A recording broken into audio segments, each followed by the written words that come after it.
And it's so interesting if you go through and diagnose things, you get your CSI hat on and you're thinking about, well, what is going on in our organization? Why do we have low trust? And it's often systemic of poor or non-existent communication.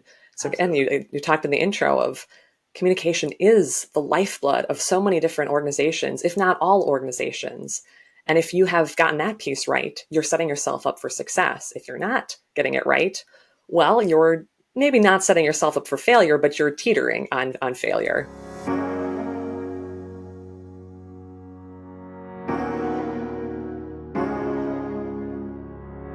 Welcome to the People Powered Solutions podcast. In this show, you'll gain expert advice and tips on building a thriving workplace culture with happy employees. I'm your host, Lorianne Duguay, and I'm thrilled to be spending this time with you today. Hello, and welcome to another episode of the People Powered podcast. Today, we welcome Emily Hecker. We've heard, and I've repeated this, I don't know how many times, that communications is the key to enhancing your workplace culture. More often than not, when we're doing engagement exercises, satisfaction surveys, whatever you want to call them, the number one complaint is poor communication, lack of transparency. So it is crucial that anytime you're undertaking a workplace culture transformation initiative, you need to ensure you're thinking about communications, and you need to make sure that you are enlisting your comms team. If you have one, if you don't, that you're at the very least spending some time developing a strategy on how you're going to continuously improve on your communications within the organization. Hence why we decided to bring in Emily Hecker to share her knowledge with you. Welcome, Emily. Thank you so much. It's a pleasure to be here. Awesome. So before we get started, as my audience knows, I don't do bios because they just make the guest feel completely uncomfortable, speaking on as someone who's been a guest and got completely uncomfortable. So why don't you share with our audience how Emily got to doing what Emily does today? Happy to. Like many communication professionals, I had kind of a roundabout way of ending up in the communication field. I grew up with this intense love of writing and storytelling. I was writing stories for my Barbies and my stuffed animals and just loved doing that. And of course, my parents said to me, well, Emily, that's really not a lucrative business. You're not going to make much money at that. So perhaps you should explore some other options. And then when I was in high school, I had the opportunity to take a journalism class. And I thought, this is for me. It combines my love of storytelling with my really curious nature. And I was also quite introverted and shy as a young adult and young teenager. And this was a way to have conversations where you're listening more than you're speaking. So you can just sit back, come along for the ride, guide the speaker and learn from them. And I just fell in love with it. I said, okay, how can I lean into this and make this my career? So I ended up studying journalism when I was at university. And from there, I thought, okay, well, I spent a few years in publishing and loved that. And then I thought, okay, how can I take all of these skills that I've learned in journalism and where else can I apply this to expand my career? And that led me to the world of corporate communications, which I know so many journalism folks end up in corporate communications because it's exercising all of those same skills just in a different way. So I started out in marketing communications teams where I was a copywriter, flexing those writing muscles and just having such a great time exploring all different kinds of content. Then as I learned more about the different areas of corporate communications, we've got external communication, internal communication, and I felt myself gravitating more towards the internal side. So I was working very closely with internal communication professionals and a broad sweeping team. And I thought, I want to lean more into the internal communication space because it just has such a power, like you were talking about in the intro, to inspire, inform, and engage people. And if your employees are inspired, informed, and engaged, they're higher performing, they're more productive, and they're just generally happier. So I thought, I want all of those things in my workplace. So how can I help empower people and enable them? So I said, okay, next I need to focus on internal communication. And then when I was 26, I joined an organization that had a fledgling communication team. I was the second hire on the team. And like many organizations in the early stages of their communication journeys, they didn't know what they wanted to do with the team. So my job description was very much this catch-all assembly of just general communication things. And internal communication, of course, was in the mix. And I thought, okay, there's a huge gap in this organization. You've got an intranet, you've got a weekly newsletter, you've got an email inbox, and that's essentially it. You're looking at internal communication thinking, Well, success is we sent an email and therefore we effectively communicated. And while you're laughing, and it's so true because I had never led an internal communication function, period, let alone by myself. I said, I know a better way of doing this. And I can draw from all of my years in communication, all of my background in journalism, and make this a better experience for our employees. So I had a conversation with my boss, said, hey, can I lean into this? And he gave me this autonomy and trust that I needed to really transform the organization from that copy, paste, send function mentality to a much more strategic partner. And I did that within 3 years. And then I said, this is the moment where I want to lean further into this as my career and just really partner with organizations to empower their teams to be more effective communicators, whether or not you have communication in your title. I love it.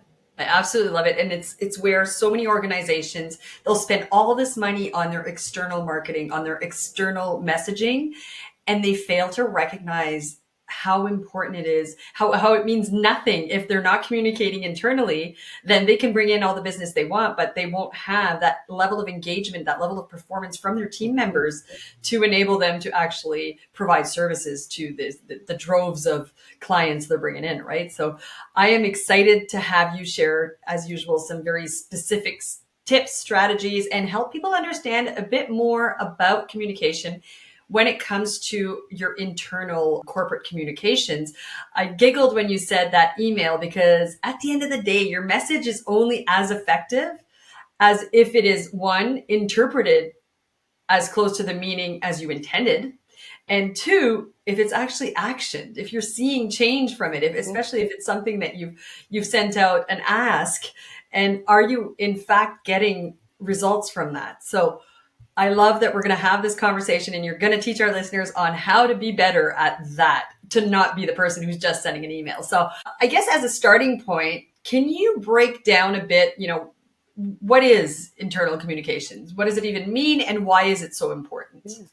So there's, like anything, there's a lot of different definitions, but the one I use is that internal communication is the exchange of messages, information, and ideas within an organization. And this happens at any level of your organization. It comes from the top down, it comes from the bottom up, and it's peer to peer as well. So really, internal communication is that shared experience. It is that shared ownership. However, you'd be looking forward to your communication team to be the true subject matter experts. So they should have that training. They should have a master's degree, an undergraduate degree in communication, or I have both of those things. And then I also have a certification in communication management professional certification through the Global Communication Certification Council. So when you have people like that on your team, they can really take you on that journey and make sure that everyone is going through these exercises of asking, okay, so you want an email. You've come to me and said, I would like an email, but why do you think it needs to be an email? And more importantly, the bigger question is, what are your objectives for this communication? What does success look like? And we can help as the communication professionals shape those narratives and think about things a little bit differently than just this instinct to send that email. So that's super helpful to understand kind of what communications is. And it's funny, the way you described it, I would say that's effective communications. But too often than not, I think that top-down approach usually happens quite consistently, but all the other directions is where there's some misses from my experience with my clients. So if you were to, you talked about what effective communication might look like. Can we now talk about some of the symptoms that there are some communication issues happening? Oh, yes. Well, one, it's when there is little to no communication. We've all worked with leaders who are uncomfortable talking to the organization as a whole. They think we're just going to focus on the business metrics. I'm not going to be an inspirational leader where I'm having consistent town halls or a consistent weekly CEO message, whatever it is, where they're much more inclined to just kind of step back and retreat to their offices. So the first part is always, what is the leadership team modeling? What are they setting as the expectations for communication?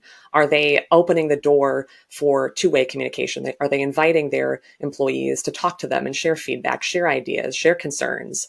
Are they modeling that transparency and authenticity, which is a core of communication? Because trust breeds a better culture. If you trust your leaders, you know they're coming to you with the most transparent, authentic versions of themselves. Trust increases, satisfaction increases, all of those key things that really benefit culture. So from what you're saying right there is, if you're seeing low trust, if you're seeing that people are doubtful, people don't have the information they need, it's indicative that there might be some issues with the leadership communication piece. Is that what I'm hearing? Oh, absolutely. And it's so interesting if you go through and diagnose things, you get your CSI hat on and you're thinking about, well, what is going on in our organization? Why do we have low trust? And it's often systemic of poor or non-existent communication. So again, Absolutely. you talked in the intro of communication is the lifeblood of so many different organizations, if not all organizations. And if you have gotten that piece right, you're setting yourself up for success. If you're not getting it right, well, you're maybe not setting yourself up for failure, but you're teetering on failure. Absolutely. Absolutely. And in all my work with clients, I have seen where they're doing one direction. If to come back to that kind of top down, if we're I always encourage a 360 kind of flow of information, of 360 flow of communication, and ensuring you've got the channels that facilitate that flow. I've seen a lot of them do, town halls maybe once a quarter, and then weekly or monthly team meetings. The team meetings occur within team members. Leadership isn't always present at those. So I think there's sometimes a disconnect to figure out what is it that's going to work for us, but that's also going to meet that need of having the information they require to do their work, of having that vision, of having that clarity of expectations. So are there there are pillars, you referenced some pillars earlier really quickly of communication, of internal communication. So if someone was looking at their current state and saying, okay, let's measure this against Emily's pillars, what would those be? So I think that comes down to the value of internal communication. And I always say there's four things that I want internal communication to be known for, what the true value of it is. And the first is strategic communication. So when you're leaning on a communication team, they're not coming at it from purely a tactical perspective. They're thinking, how can we get the right message to the right people at the right time and in the right way? So it's a very strategic mindset. And again, tying those communications up to the overarching organizational objectives. The second thing is collaborative partnership. Internal communication is highly cross-functional. It is very much a people-centric function. You are working with every area of the business to some way, shape, or form. And that is very unique to communication. Very few business functions within an organization have that level of cross-functional nature. So we partner with all key stakeholders to understand what are your objectives as your business area, and again, how do they tie to the bigger picture? And the third thing is executive council. So we have that leader's ear, or ideally the entire leadership team's ear, of coaching them of how can we effectively reach our audiences? How can we ensure that we are elevating the organization? How are we elevating you as leaders to instill that trust that we were talking about earlier? And the last thing is storytelling. So this is a very core function of the communication team and is again very unique to the communication team, that we are capturing the stories that are happening in and around the organization and bringing those to our audiences and making sure that they're relevant to our audiences. So those are the four core things that I would talk about as the things that internal communication should be known for and what value they bring. Okay. And this is if you've got an internal communications team. Now, short of the smaller mom and pop shops that may not have the bandwidth to have an internal communication team, I think it's still important to touch on those pieces in that ensure that you're showcasing these stories, ensure that you're capturing your internal stories and that you are sharing them internally. So if we were kind of bring these same pillars through the lens of you might not have your internal team, but here, you really need to focus on what was the first one? Sorry, I thought I noted it, but Strategic communication. yeah, so be strategic. Take some time to think about your messaging. Take some time to think about what the outcome you're trying to get from that messaging. I liked in the earlier you earlier on you said something along the lines of, does it need to be an email? Is this supposed to be an email? There are so many emails floating out there that should have been a conversation, that you should have been picking up the phone. If an email thread goes beyond 4 replies, it's time to pick up the phone and have a conversation or walk in and have a one-on-one, right? To clarify, because clearly something is being missed or lost in translation. So absolutely be strategic, take some time to think about your message and take some time to plan out the desired outcome. And I guess kind of preempt how some of this messaging might impact that outcome and how can we tweak it to make sure that we're leaning the most towards that outcome actually transpiring. So strategic, showcase stories. What are the two others? Just to try and bring it again through the lens of the person who might not have an internal comms team. Collaborative partnership and executive council. Okay, so collaborative partnership meaning involve and partner with the different stakeholders within the organization and make sure that you're all aligned in that messaging. Is that kind of where you're going with that? Yes, absolutely. And so many communication functions, as you were just talking about, they start as someone who's doing this off the side of their desks. So they are Mm, perhaps an office manager, they have a lot of other responsibilities. And then you reach a point where you realize, well, we're an organization of now 5 people, 10 people, 100 people. We're starting to grow and we're outgrowing that. Just I'm leaning over the desk and shouting to my partner, hey, I'm going over to do this. And what do you think about this? So you'll know as a business when you've reached the point where the person who is somehow leading internal communication, whether it's you as the CEO or founder of the organization, or it's your office manager, executive assistant who's taking on these responsibilities. And if you're questioning whether or not you've reached that point, you can reach out to someone like myself and just say, Emily, here's the situation. Here's what we're experiencing. Let's have a conversation. And I love having those conversations with people. awesome. That's super generous of you. One of the things that you said were you're gonna start to notice where you've outgrown doing it as the side of your desk. Are there some specific kind of symptoms they should be looking for? And kind of, if you've got this, that, and the other thing, then you probably need to start thinking about getting someone dedicated to communications. Yeah. Like many things, there's no one size fits all solution, but some of the signs that you know that you've outgrown your, however you're structuring this right now, is that you can tell within your employees that there might be some confusion, there might be some frustration over how do we get our messages or what's happening in the organization, where people are raising these concerns in whatever outlet they have, whether it's a town hall conversation, it's a stand-up meeting, it's a Slack group, however these issues are surfacing. Perhaps if the organization is large enough, maybe they have a formalized employee engagement or employee voice survey and can surface it that way. And you'll see that there's this frustration, there's this confusion.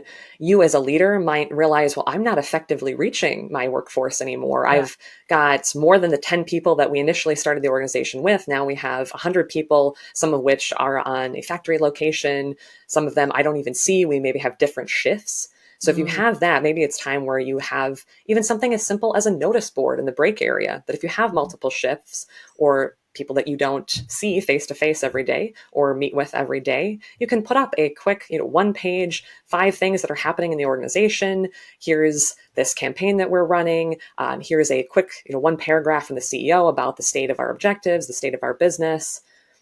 So you'll just have these moments, and I'm absolutely. sure that's not as specific as you would ideally want, but it is very much No, a it is. just test It's it. super specific. You gave some very specific kind of ideas there, but also some of the signs. And duplication of work is another sign that Mhm. something's being lost in translation. They don't understand what they're supposed to be doing. Rumors are like so indicative that there are not that there's a lack or a gap in information. So you need to revisit that communication, especially if you can identify the root of those rumors. It'll tell you how to target and be more strategic with your messaging to make sure that you're kind of preempting some of those rumors and not feeding the rumor mill. I think we've seen it a lot. We've all worked in organizations where we don't feel like we know. We feel like there's almost this conspiracy at the senior executive level that something else is completely happening, but we're just not aware and we're purposely Mhm. being kept in the dark. And where when I'm coaching some leaders, for example, who have just went through a merger and acquisition and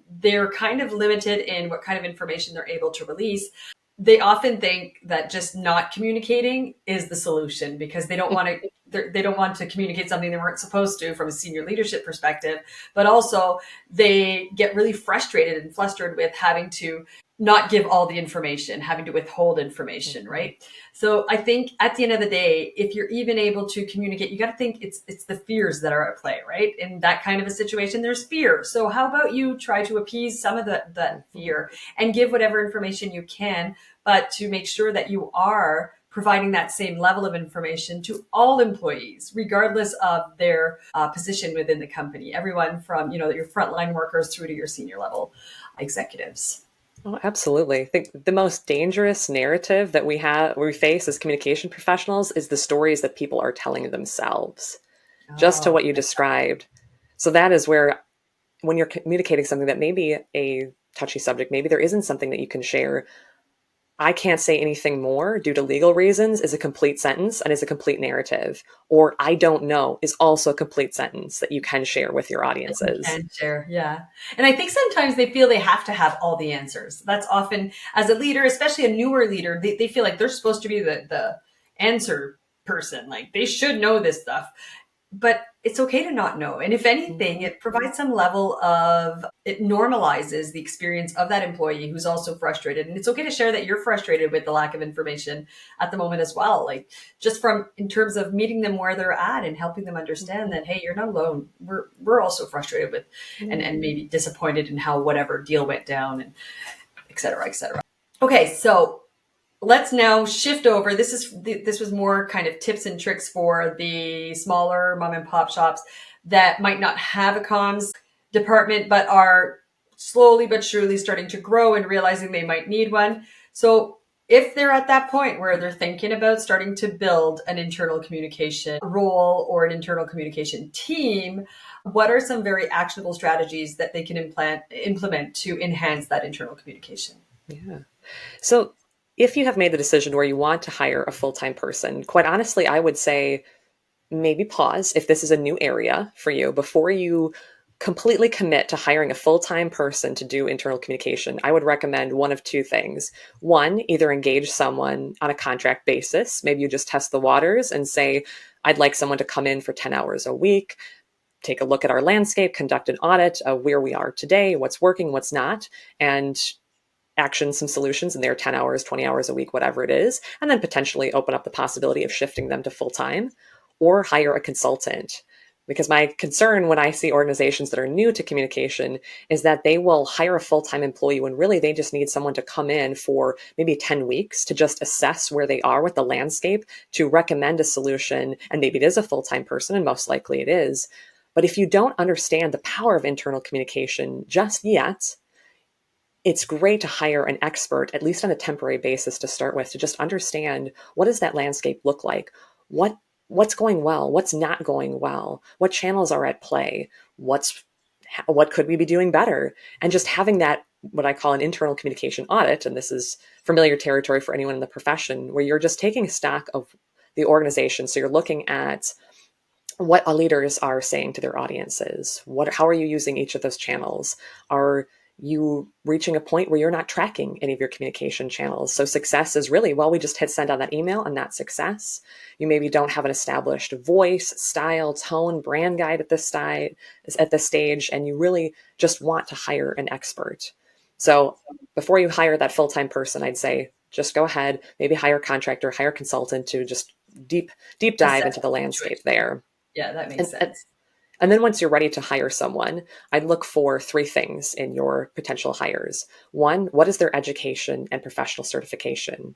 So do they have undergraduate degrees in communication? Do they have masters in communication? Do they have certifications? And then do they also have a balance of practical experience? If you're looking for someone who is maybe straight out of college, they might have some internship experience in communication, but they may not have the confidence and the full years of practical experience that you might be looking for. Again, this is what your budget allows as an organization. Maybe you want to hire that fresh face and let them kind of flourish. Or perhaps you want someone who's a little more mid-level, senior level, who has a deeper set of practical experience, but you always want to look for what is your education and training. Instead of going for the communication practitioner, who is perhaps that office manager turned internal communication professional or practitioner, you have someone who has that background. And the second thing I'd look for is, what is their approach to communication strategy? So ask them, what is your approach?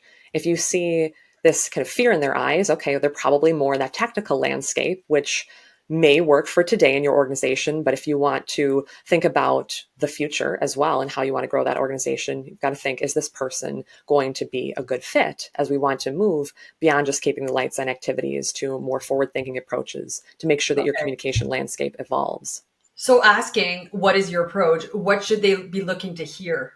That looking to hear, that's sorry, wanting to hear, it would Yeah. make more sense. So the key thing you want to hear is how they're measuring success. So one of the ways that you can answer this as a candidate, and I would certainly answer it if this question is posed to me, is success to me is having a clear understanding of what I want audiences to know, believe, and do as a result of my communication. Because if successes, we sent that email, you're not thinking about, well, I want my audience to understand our mission, our vision, our values as an organization. I want them to believe that they're a part of this and that they're a part of something bigger than themselves. And then I want them to act in a way that supports this. So if one of our core values as an organization is teamwork, well, I want to see that exhibited in the office environment, in the factory environment, in the restaurant environment, whatever the business is.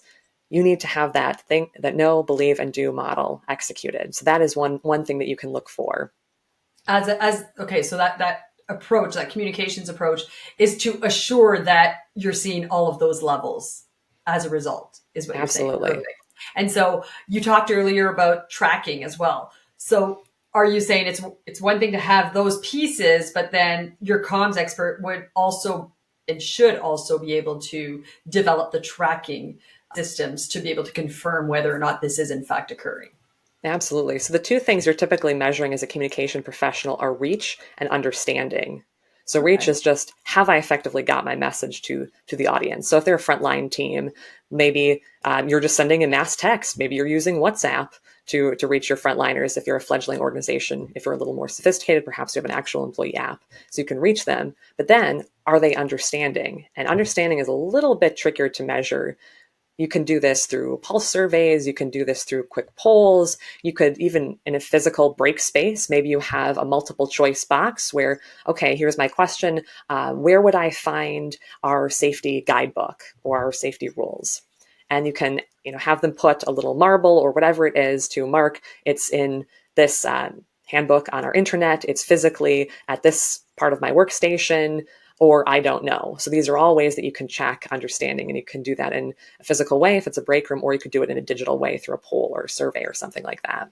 So measuring that understanding, I like that, because ultimately, like I mentioned earlier in the show, your message is only as effective as close to, if it's interpreted as close to the meaning as you initially intended. If you intended to communicate where the location of that handbook was, then and they did not read it, or they read it and they took that to say that you're questioning their reading of the handbook, then there was a disconnect somewhere through that, if it was really ultimately just about showing where the location was, right? Mm-hmm. Mm-hmm. Absolutely. So, in your work with organizations, what are some of can you give us kind of a typical, I guess, profile of an organization that would have brought you in, and walk us slowly through how you worked with them to improve on their internal comms? Yeah. So I've kind of found my niche, I think, in almost startup or restarting an internal communication function. So I've done this a number of times in my career. And quite honestly, this is the most fun that you can have. I'm very self-motivated. So I love coming in to an organization that is at the early stages of their journey, or they're ready to restart. So typically what you come in and do then is just establishing that foundation. So setting the groundwork of, what is the value of internal communication? A lot of organizations don't know initially. They think it is, well, we just have a post box. Someone is just pushing send on a message and that's effective communication. And no, there's a lot more to it, but you have to have the right person in the seat for that. And that's where I do a lot of education about what is the power of internal communication? What does effective look like? Very much along the lines of what we've already discussed in our conversation. So doing that internal communication audit, assessing the landscape, identifying the gaps, and then also looking at what are the solutions for the short term? What are our quick wins? Is it simply a matter of our email subject lines are 50 words long and they're not resonating, or our CEO vanishes for 12 months out of the year and maybe pops out to do a State of the Union address at the beginning of the year, and then we never hear from them again? And just looking at those problems and then developing solutions. Is it a weekly cadence where we have a CEO newsletter? Are we just having issues reaching our frontliners, or we're not effectively connecting with them where they are and understanding our audience? They feel disconnected. They feel like they're not a part of the organization because they never hear anything. And their middle managers who are directly working with them aren't empowered communicators. They have no idea what they're doing. So once I go through this audit, it will be a matter of just identifying what those quick wins are for the short term. Then the midterm, what can we achieve in this next phase? Is it a bit bigger? Maybe we're introducing a new channel. Maybe we're paring down channels. Maybe there's an intranet, there's an employee app, there's stand-up meetings, there's quarterly town Yeah, there's halls. too much. Yeah. There's all this. So sometimes it's a matter of paring that down and just looking at it with an expert's lens And then thinking, how do we transform messaging even? Something as simple as messages we're sharing at all levels aren't clear, they're not concise, and they're not consistent. All these things you can take into that maybe midterm approach. And then the long term is, what do we want to do next? What is our vision in the next year for the organization? And how are we going to communicate that effectively to make sure that people understand, what are we striving forward to? Why are we doing it? And what's in it for me? And how am I playing a part in this? So it's Okay. very much a now, near, and next approach. Absolutely. It's similar to our culture transformation work, right? What are some low hanging fruit that we can improve on immediately? What are things we can do, medium and then longer term? You talked about one example that kind of hit a nerve for me because I've worked with clients that use certain platforms that are all disconnected. They'll have like multiple platforms for different tasks. So does part of that audit include, for example, someone who's used one platform for their messaging, one platform for their project management, one platform for their emails, one platform for tracking schedules on the project? Like, does it include saying, is this working? Is this actually the root of a lot of our disconnect or a lot of our miscommunications? And then kind of developing a solution that has it more centralized and has it working and more streamlined? If it's organization channels that are available to a large or majority of the audience, yes. Every team has their own project basis. You've talked about a few project management tools. So we typically wouldn't go that granular unless there is a specific project where you would bring in if you're an internal communication team of one or you're consultants of one, you probably wouldn't get that granular at the outset. You may be further down as you're troubleshooting those bigger issues and working your way through. But yes, ideally, you are looking at that overarching channel guidelines and distilling down, how is this working? Is Mm-hmm. this working is the bigger question. And how And do I these guess pieces interact? the nerve piece is that I've worked with clients where I know that's the issue because there are so many missed messages, so many missed things, people duplicating. Oh, I already did that. I'd sent a message on this platform. Oh, well, I was checking that platform. So I didn't realize it. So I did it again. And well, you redone and just conflict. Conflict often also arises from this just kind of having too many channels instead of having some very well thought out, strategic, centralized, streamlined channels. So happy to hear that this is some of the stuff you work on. And also for our listeners, when's the last time you paid attention to how many channels you're using as well? And what are your channels? Do you really need all of those? Is there, technology evolves every day. Is there something that would make more sense and would enable you to streamline a lot of your communications to ensure that everybody's getting that same messaging at the same time? Definitely things you want to be thinking about. Emily, thank you so much for coming in and for sharing your wisdom and your experience. You did allude to if people want to connect with you, they're welcome to connect with you. How about would they go connecting with you? Absolutely. As I said earlier, I'm happy to connect with anyone. And the best ways to do that are either through my LinkedIn. So just Emily Hecker on LinkedIn, pretty easy to find. And then they can also connect with me on my website, which is emily-hecker.com. Awesome.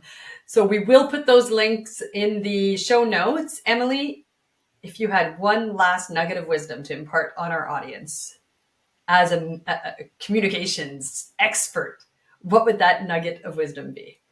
I'd say always remember that whether or not you have internal communication in your title, you have a part to play in effective internal communication. So doing something as simple as making your messages more clear, concise, and consistent gets you even closer as an organization to that effective internal communication. Amazing. Absolutely amazing. Listeners, as I always say, I'm hoping that from everything you've heard today, there's at the very least one thing you can do, that you make a plan, that you set that action in motion, and you go do that. Well, folks, thanks for joining us for yet another enriching conversation. To hear more about today's guests, make sure to check out the links in the description of this episode. Want to continue the conversation? Then head on over to our social media platforms, all of which are also linked in the description, to keep it going. Finally, don't forget to subscribe to make sure you don't miss another valuable episode.